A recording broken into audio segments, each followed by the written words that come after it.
It's been a long wait since January 26th, but it's finally the end of July. NFL training camps are opening, and today on the Ralph Rant, I'm giving you my expectations for the Buffalo Bills preseason campaign. Let's go. Welcome to the Ralph Rant, your source for hard-hitting Buffalo Bills takes. Now, here's your host of the Ralph Rant, that veteran watcher of generations of Bills teams, the prophet who predicted Josh Allen's greatness, that opinionated so-and-so you've walked out on parties because of, the Ralph. Welcome to the Ralph Rant. I am your host, the Ralph. Thank you ever so much for being here. Today, we are discussing my expectations for the Buffalo Bills 2025 preseason campaign. And I've got a lot of thoughts on these that we're going to get into them all. But before I do, I just want to send out a huge shout out and thanks again to everyone that has come out in support of this relatively new Buffalo Bills channel. We've been seeing video views, subscribers, likes on the order that we never expected here at the channel. So very pleased. Thank you so very much. And of course, if you have not yet subscribed to the channel, it takes about a nanosecond to hit that right now at the bottom of your screen or at the very end of the video. And also click like if you could, because it helps the channel a great deal. You have to get those things out. But let's get into the real topics here now, what we're going to talk about today. First of all, I'm going to get into how iron sharpens iron, and this will be the interplay of the Bills' offensive and defensive lines as we get into this camp. Then next, I'm going to talk about how the offense might set the tone for this particular camp, which is kind of unusual for normal circumstances in the NFL in training camps. Then we'll get into the Hard Knocks situation. Yes, HBO and their Hard Knocks production crew will be coming to the Bills training camp to cover the team during the preseason. We'll talk about the impacts that may have or may not have, as it were.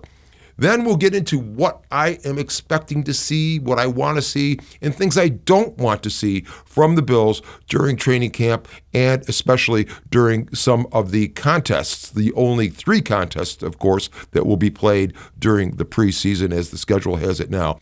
And then finally, I've got some parting shots to give you. I've been listening to some things on the Bills lately, and I've got to respond on a couple of items, plus I have a couple of overriding thoughts also on new football players.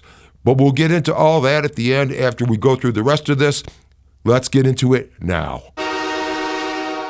Now, we've all heard the phrase or cliche, iron sharpens iron, certainly.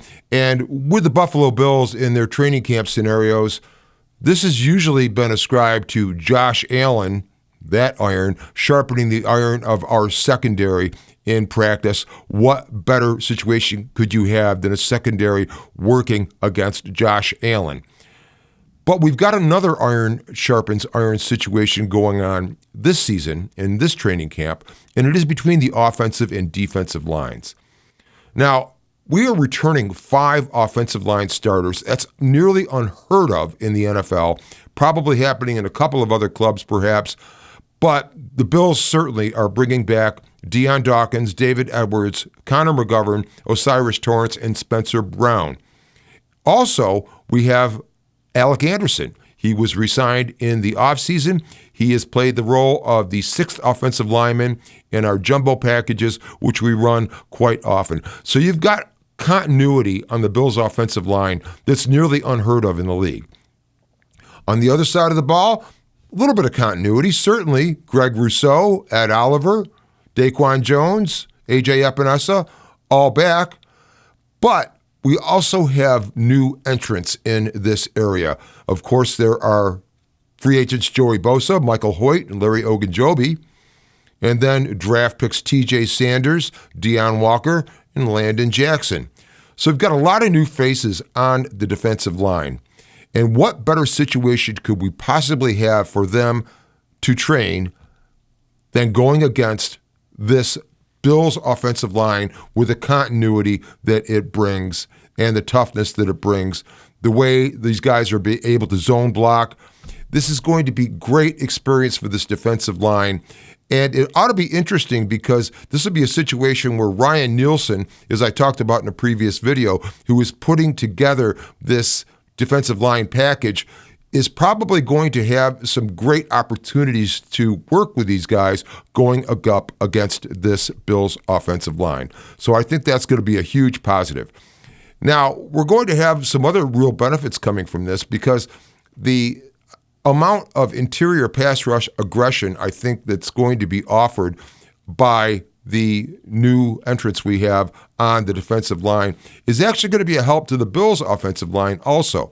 So, for example, can we have a situation where we've got TJ Sanders unlocking Ed Oliver? Because if TJ Sanders playing alongside Ed Oliver can create disruption on his side, this is going to create opportunities for Ed Oliver that he did not have before. Ed is oft played next to Daquan Jones. Daquan is a one-tech, and he is not really a three-tech, so this will be a different situation with Ed Oliver alongside TJ Sanders. The other thing TJ Sanders could possibly unlock is the pass blocking of O'Cyrus Torrence.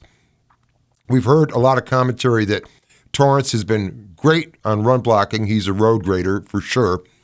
The pass blocking definitely has improved as he's gone through.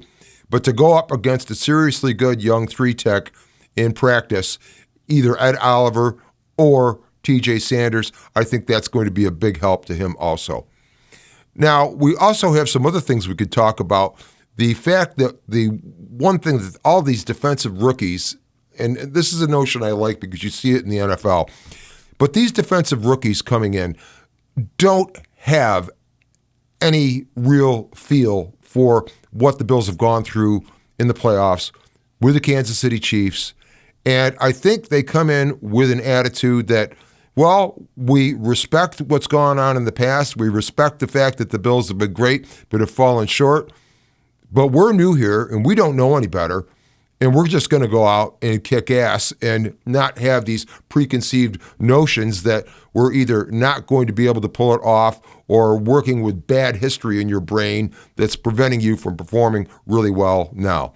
So I think this iron sharpens iron situation is going to be huge. I think this defensive line and the defensive scheme that Ryan Nielsen is going to put into place, what better place, what better laboratory than St. John Fisher and working with the Bills' existing offensive line? So I believe iron will sharpen iron, and I believe we're going to see the Bills' defensive line benefit hugely from their interaction with this offensive line as we go through training camp practices and get into these preseason games. Let's talk about some more. Stick with me. Now, the NFL is a constantly changing animal, as we know, but there are some things that don't ever seem to change, and one of those is a training camp situation where offenses always seem to be a bit behind the defense early on in training camp. We've heard this from the Bills. We've heard this from many other teams over many preseasons. I can recall where offenses are getting smoked early on in training camp and are not getting it done, and defenses are doing very well. The reasons for this are obvious. Offense can be very complicated. There are new installs going on. It takes a little bit longer to get timing together, to get people familiar with what they're supposed to be doing. And often if it's a big playbook, there's a lot of installs. It takes a while to get things going. And defense, on the other hand, is often reacting to what offense is doing. And their installs, while complex, certainly aren't quite as complex as what we might see for the offense. So this is why you would often see defense kicking the offense's butt early on in training camp before things even out. I believe we have a different dynamic going on this preseason with the Bills.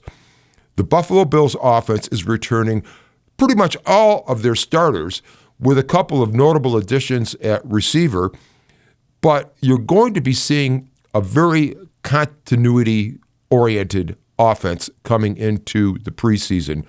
And I don't think we're going to see that offense be behind the defense as we get started here. In fact, I think it's going to be the other way around. I think the offense is going to set the tone because we've got a defense that is actually probably in more of the offensive sense going through a lot of installs and new things that they're trying to put together. Again, with the presence of Ryan Nielsen and what he is installing on the defensive line and some of the game schemes, stunts, and so forth that we can expect to see. So I believe that is going to create an interesting dynamic in the preseason where the Bills' offense is not going to be struggling early on. I don't know what kind of effect this is going to have. Usually by the end of preseason, both squads have gotten themselves kind of together.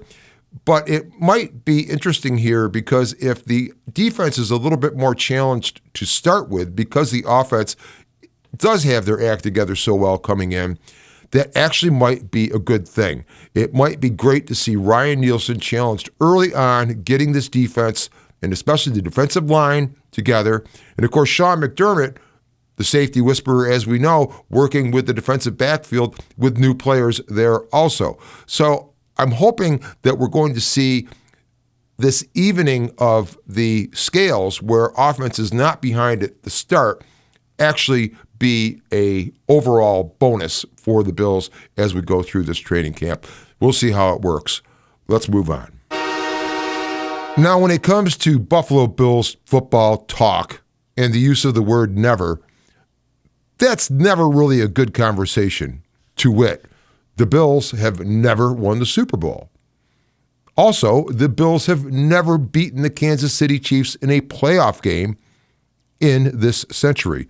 They certainly did in the last century. They actually beat the crap out of the Chiefs and knocked Joe Montana out and effectively ended his career in a playoff game at the Ralph versus the Chiefs. But again, the Bills have never beaten the Chiefs this century in a playoff game. And the one other thing the Bills, amongst others, haven't done is they haven't been on Hard Knocks. Hard Knocks, the HBO production that started at the beginning of the century in 2001. And Hard Knocks for the first 20 years was just about preseason. They would bring in their production crews to the team's preseason setup if they were either in their facility or off remote, such as the Bills do at St. John Fisher, and go through and cover that expose, behind the scenes type of thing. So the Bills were never involved in that because throughout the drought, perhaps they were not an interesting enough subject. But at some point, and maybe this has always been the case, I'm not sure with the rules, the rules had been the fact that if you were a playoff team in the previous season, you were exempt from being on Hard Knocks. And indeed, also teams with first-year head coaches were also exempt from being on Hard Knocks. Those rules changed this offseason. And the change is that now playoff teams were certainly eligible for Hard Knocks. Now, one of the reasons for this is because Hard Knocks in 2021 began in-season coverage of teams. I believe they began with the Arizona Cardinals in 2021. In 2022, I believe it was the Colts. And then in 2023, the Dolphins. I don't know how that happened. But in any event, having the teams under the microscope of the HBO production team for an entire season would seem to be kind of difficult, let alone having them there for the entire preseason. So this season, indeed, it has changed with the rules, and one of those changes is that HBO will be covering an entire division, in this case, the NFC East. The Bills, however, will be featured on the preseason version of Hard Knocks. Now, the Bills have avoided this for, like I said, the 20 years or now 25 years almost it's been around. First of all, because during the drought, as I said, they might not have been that interesting. But later on, because the rules had been if a team had won or been in the playoffs, I believe, the previous year, they were exempt. And indeed, also teams with brand new head coaches were exempt. But the rules did change this offseason, making playoff teams eligible for Hard Knocks. I kind of see why the number of entrants would have been falling off, especially if they've moved into the in-season version covering an entire division. You start to run out of teams to use for the preseason. So the Bills did not opt into Hard Knocks, even though the rules changed. But I believe their decision to do it is a smart one, and I'll get into that in a little bit here. But to get into it, as far as the Hard Knocks situation goes, they will be there, the HBO production crew, for the Bills preseason, and that's, like I said earlier in the podcast, getting started today with the arrival of the rookies. So what kind of impact is this going to have on the Bills? And there's a lot of things out there concerning something about the distraction of Hard Knocks or the curse of Hard Knocks. Let's talk about those both now. First of all, in terms of the distraction, the one thing that has to be said, and I've got to credit Sal Capaccio, sideline reporter for the Bills, for making this point, and I saw him make this earlier this week, and that's the fact that the Bills have an excellent in-house production crew that, amongst other things, has been producing the Embedded series. And if you've watched it, it is every bit as behind the scenes and looking closely at the situation as Hard Knocks, I'm sure, would ever be, and probably even more so because the Embedded team knows the Bills.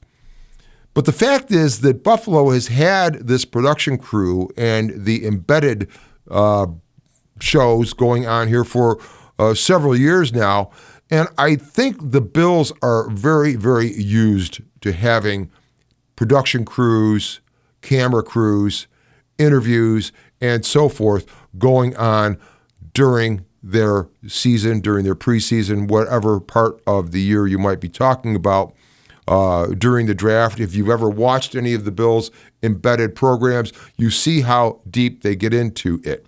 So I believe that this Buffalo Bills team will not be fazed by the presence of HBO production crews coming to St. John Fisher and to the Ralph after in the facility at One Bills Drive to cover the entirety of the preseason.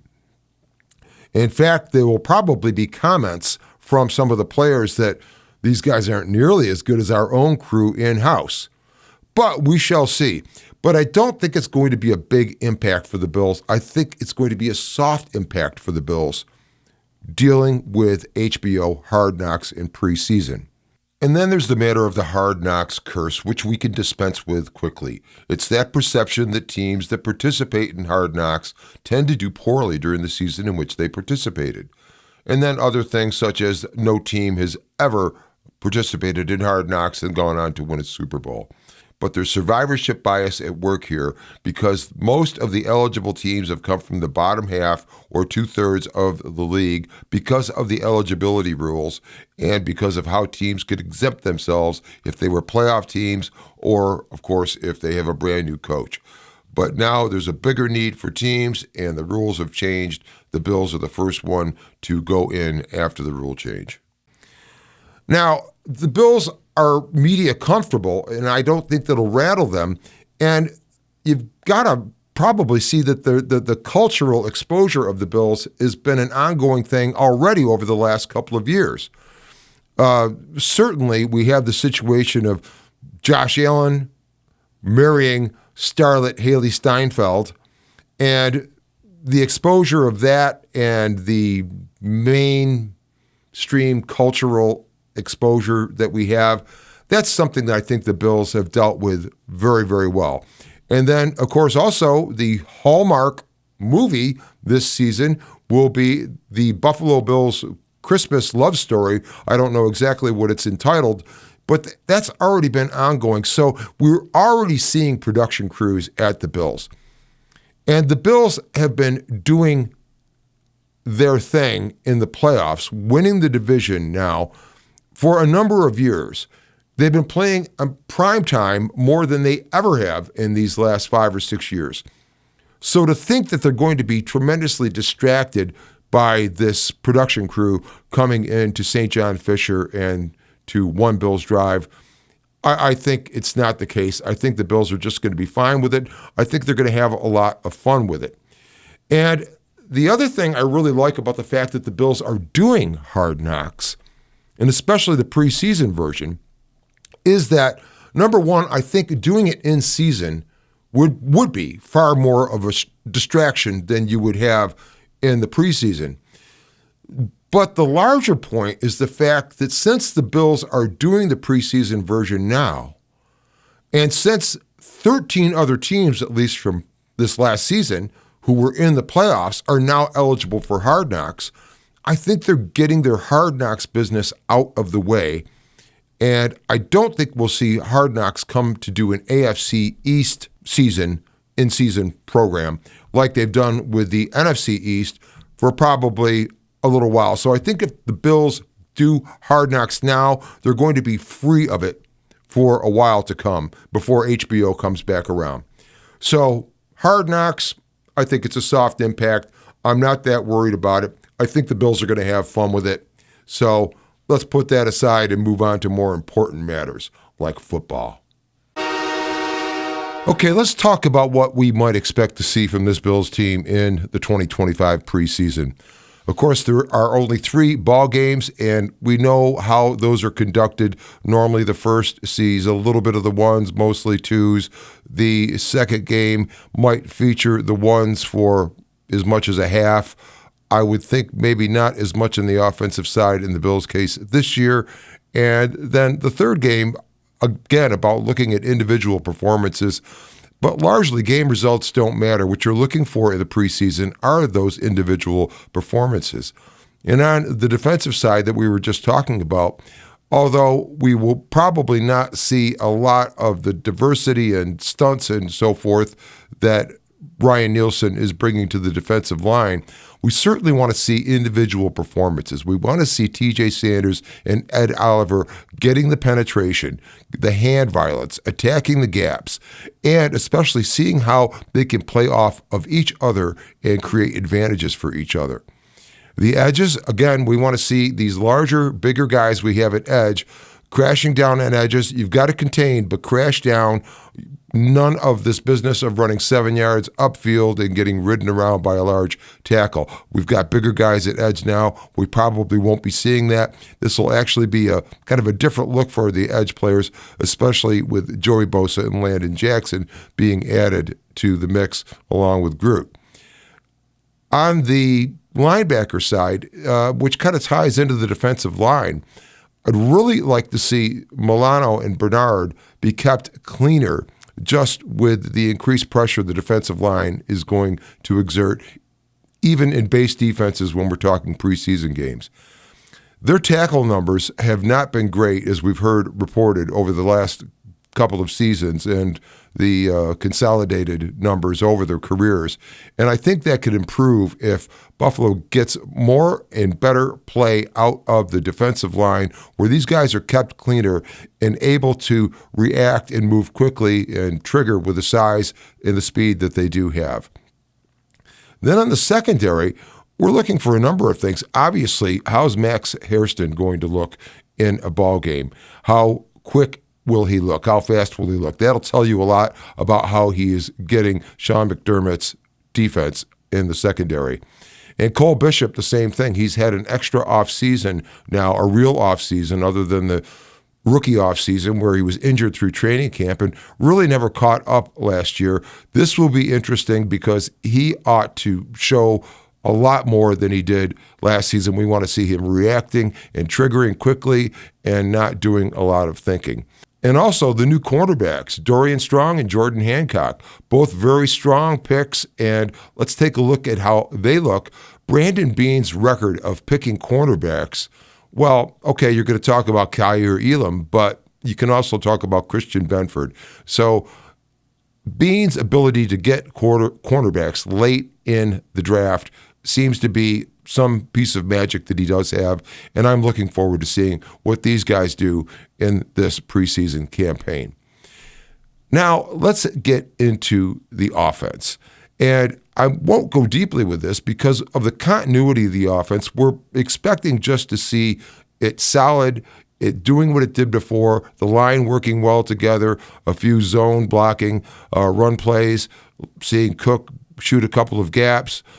One thing we might see, I don't know if the Bills will save this actually for the regular season, but we do know that they've installed the pistol. Now, the pistol, similar to the shotgun, differs only because the quarterback is closer to the center.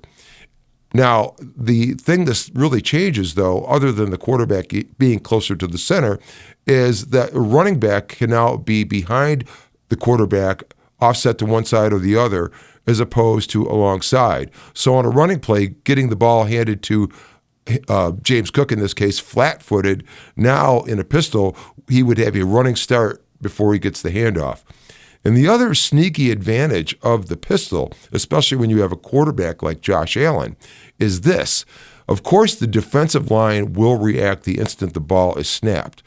In a shotgun situation, there is X amount of time for that ball from the snap to get to Josh Allen. In the pistol, that time is shortened. And because it's shortened, the defensive line is still reacting at the same speed because they came when this ball was snapped.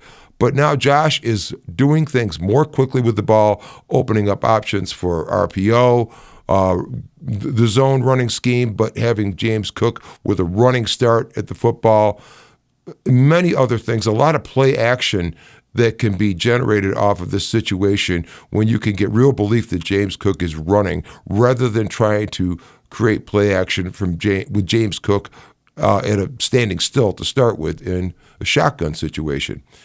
So other than that, the other thing we really want to see, too, is the receiving situation with especially Josh Palmer and Elijah Moore, but also, of course, the rest of our guys, because we're trying to see if we can find that magic Josh had a few years ago with receivers that just have a knack for getting open.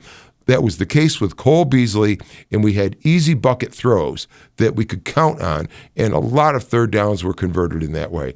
I'm really hoping that Josh Palmer steps well into this role, and of course we're looking for Dalton Kincaid to return from the situation he had last season with the psychological effects of the last game, plus injured knees that were far worse than we were really told or let on to know, especially right at the end of the season. So I'm expecting to see a lot of that stuff solid, but not probably a lot of wrinkles. The Bills' offense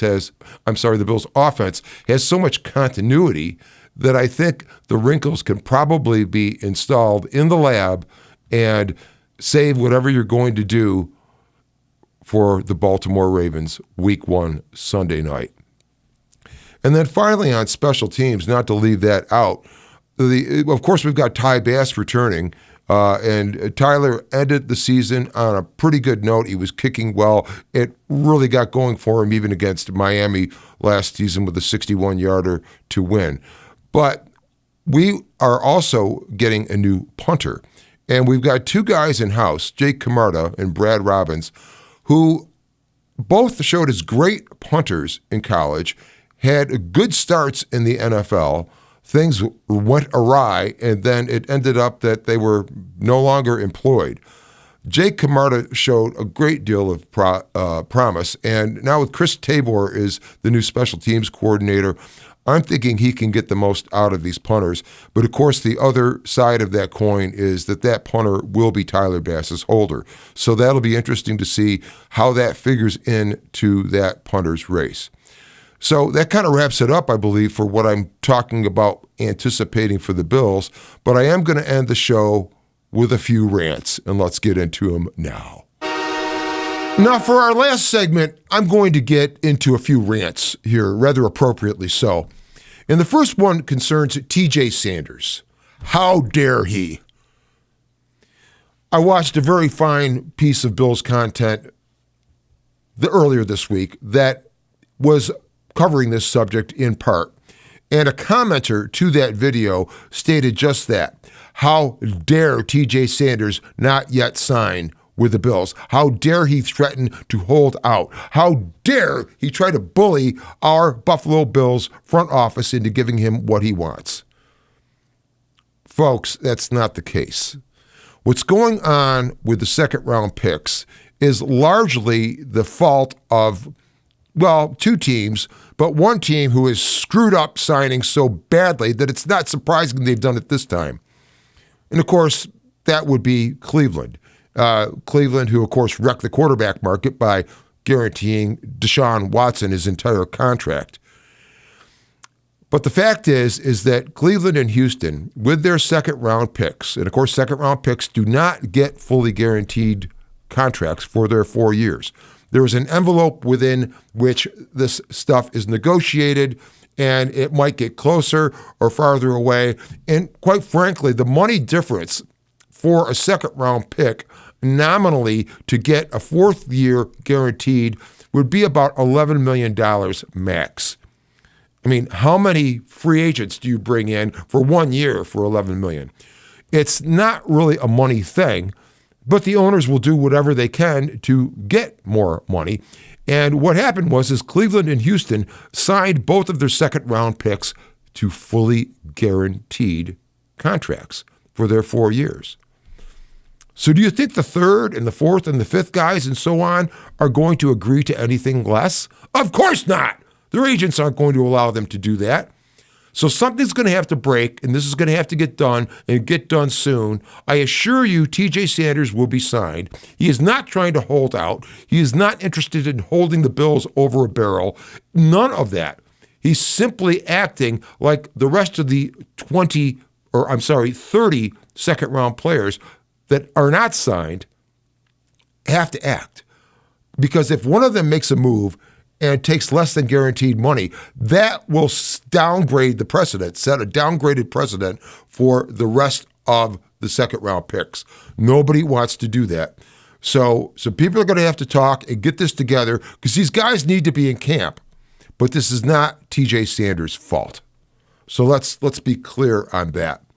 Now, I'm going to talk about another thing regarding rookies. And this is something I believed for a long time, and I don't think it actually is universally understood. But a 21 or 22 or even 23-year-old man coming into the NFL is often not fully grown, fully developed. Many of these guys are still growing into their man's bodies at that age. And certainly they are growing emotionally based on having to deal with the rigors of an NFL season and what they haven't dealt with before. So I believe the Bills are excellent at developing players, and I'm glad of that. But there's still a notion, and I think this is more league-wide and with a lot of fans, that rookies, especially higher pick rookies, first, second, third round rookies that come in, are supposed to be finished products and ready to perform. And nothing could be more ridiculous. We don't expect that out of any other profession with someone finishing 4 years of college and expected to go into the profession and start performing like you've been doing it for 20 years. I don't care if it's brain surgery or high-level engineering or whatever it might be, data analysis, whatever. We all have to learn in our professions. And it's no different in the NFL. And as much as you think the NFL might be a little bit more complex than the college game, it's that much more complex than the college game. It takes a while to learn. It takes a while to develop. Guys have to get to the point where they are acting and not thinking. And it takes a while. Now, the Buffalo Bills have been great at this with player development and went ahead and drafted Dorian Williams in the third round as a linebacker 2 years ago. He just completed his second year. And, of course, when Matt Milano was injured in Game 5 with the tibial plateau fracture, as it were, versus the Jaguars in London, that forced Dorian Williams onto the field. And Dorian was a rookie. And you heard a lot of our best analysts talk about he looked lost out there to start. And then, lo and behold, by the end of the season, he was actually playing pretty well. He was doing well. He got much better in coverage. He'd always been a good downhill linebacker. He would trigger well, trigger into gaps, hit his guy, play through the tackle. A lot of emphasis on his toughness, and that was clear from the start. But his coverage abilities weren't as good. And no doubt, the Bills run very complex coverage schemes, sometimes even split field coverages, one side and the other. There is a lot to learn and a lot to absorb to the point where you're just doing it automatically and not thinking about it. But like I said, lo and behold, Dorian Williams turned out to be a pretty good linebacker by the end of his first season. And why? Because he got minutes on the field. You have to get minutes on the field. Everybody needs minutes doing what they're doing. I need minutes doing these videos. I'm trying to get better each time at it. I didn't expect to come out and be great in the very first one, and we shouldn't expect any of our rookies to come out and be great right from the start. But we need to get them minutes. And I think this, again, is one of the advantages of the fact that we have two of our free agent signings on the defensive line, Larry Ogunjobi and Michael Hoyt, both suspended for the first 6 games of the season. Obviously, it's unfortunate. Obviously, you'd like to have them from the start. You'd like to have them versus the Ravens in game 1, but you're not going to.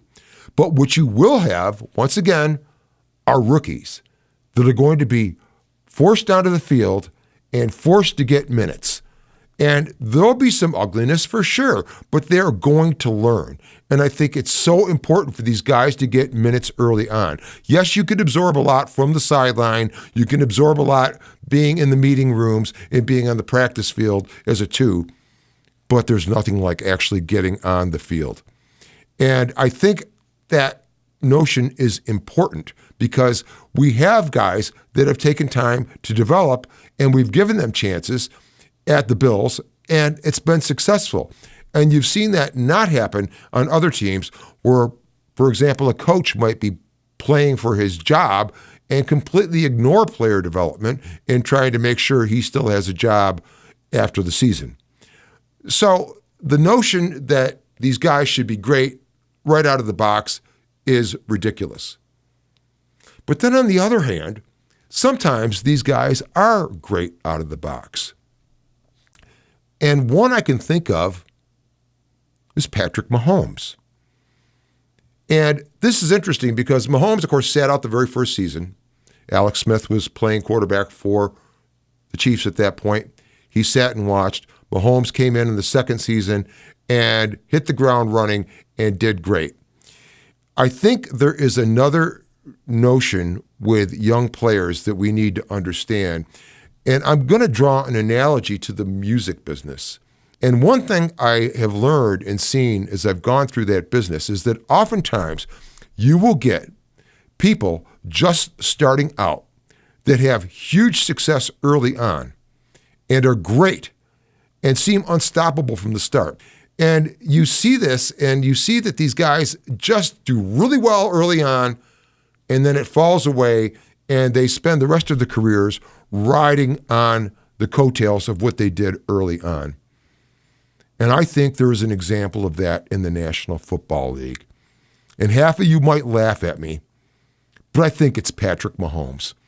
I think Mahomes came out as this big star to start. He goes to X number of Super Bowls. I don't even like remembering the numbers because I don't like reciting them. How many AFC championship games in a row. But we even saw it last season where their offense was not good, not effective at times. Yes, they managed to win a bunch of games by very close margin. And yes, they managed to drop 32 points, which they hadn't done in 36 football games, but they did it against the Bills in the AFC title game. Now, we've got that taken care of for this season, but I'm not sure the Chiefs have it taken care of from their end. Because I believe Patrick Mahomes peaked 3 years ago. I believe he was in a downward spiral this last season. And the loss to the Eagles in the Super Bowl has left marks and bruises that I don't even think we know about. And I don't think Kansas City is going to start off this season winning ball game after ball game. There was something left behind from that loss to the Eagles, something that couldn't be undone by going and playing another team the next week. And I think that's the case with a number of stars in the NFL that are great early on and then fall off and then just ride their laurels. Now, on the other hand, you've got stars that come into the league and it takes some time for them to get to the point where they're great. You don't start off like a ball of fire. Who's an example? Oh, Josh Allen, who had to come in and start his first year because Nathan Peterman tripped over his Peterman in the first half of that first football game. And Josh had a tough season the first year. And then in 2019, a little bit better. They actually make the playoffs and go lose that one to Houston. And then it keeps on getting better and better. 2020, 2021, 2022. And yet the Bills keep on losing these playoff games, mostly to Kansas City and then Cincinnati and Houston. Those have been the losses. And I believe that those losses, while difficult for the fans and difficult for the team, it builds up scar tissue on the team. And I think if a team like the Chiefs, who did so well early on, and for a couple, 3 years, Patrick Mahomes was the best thing ever called a quarterback, and is still great, certainly. But I think they've been riding on the coattails of their earlier success for a couple of years. Whereas the Bills just keep on getting closer and closer and closer. And I know they haven't gotten the trophy, but what they have built up are these battle scars. The team is battle tested. And that's the type of team that can probably go and win it all this year, because I think Kansas City will be out of their way somewhat. And I think it's going to last. I think we're going to see the Bills contend for Super Bowls for several years. And part of the reason for that is the sustainable way that Brandon Beane has put together this roster. And the sustainable way players are developed and coached. And the fact that you've got the greatest quarterback that ever lived. I know he's not Brady or Mahomes or Manning or Breeze or whoever else you want to name, or especially not Joe Burrow. Josh Allen is the best quarterback that ever lived. And the Bills have developed enough scar tissue now where they're going to be dangerous for years. And they're going to be dangerous this year. And I'm going to be here for all of it, for you. So with that, thank you very much for watching today. Again, I ask you to like and subscribe to the channel. It helps us out very much. And this growth that we're seeing, we want to see it keep on going, because we're going to do a lot of cool things during the season as we approach. But until then, thanks again so much for watching the Ralph Rant. Go Bills. I'm out.